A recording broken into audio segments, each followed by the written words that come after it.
प्रभरार्चितलिङ्गं निर्मलभासितशोभितलिङ्गम् जन्मजदुःखविनाशकलिङ्गं तत्प्रणमामि सदा शिवलिङ्गम्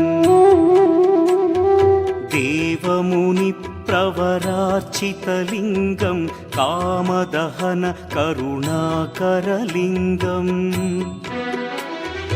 रावणदर्पविनाशकलिङ्गं तत्प्रणमामि सदा शिवलिङ्गम्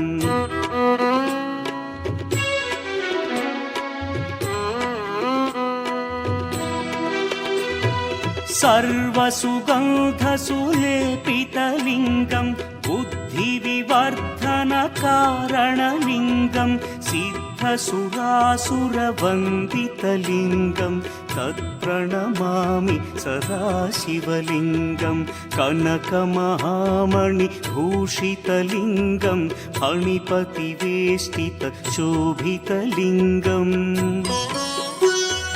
दक्षसुयज्ञविनाशनलिङ्गं तत्प्रणमामि सदा शिवलिङ्गम्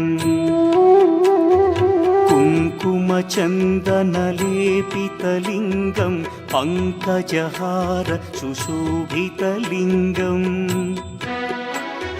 सञ्चितपापविनाशनलिङ्गं तत्प्रणमामि सदा शिवलिङ्गम्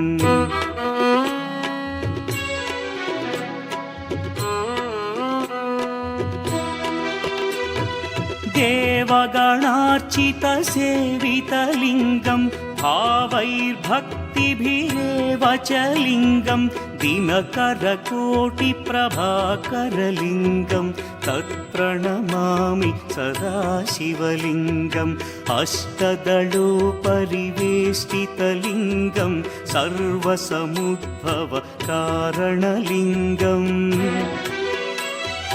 अष्टदरिद्र्यविनाशनलिङ्गं तत्प्रणमामि सदा शिवलिङ्गम् सुरगुरुसुरवरपूजितलिङ्गं सुरवनपुष्पसदार्चितलिङ्गम् परमपदं परमात्मकलिङ्गं तत्प्रणमामि सदा शिवलिङ्गम् लिङ्गाष्टकमिदं पुण्यं यः पठेच्छिवसन्निधौ शिवलोकमवाप्नोति शिवेन सह मोदते।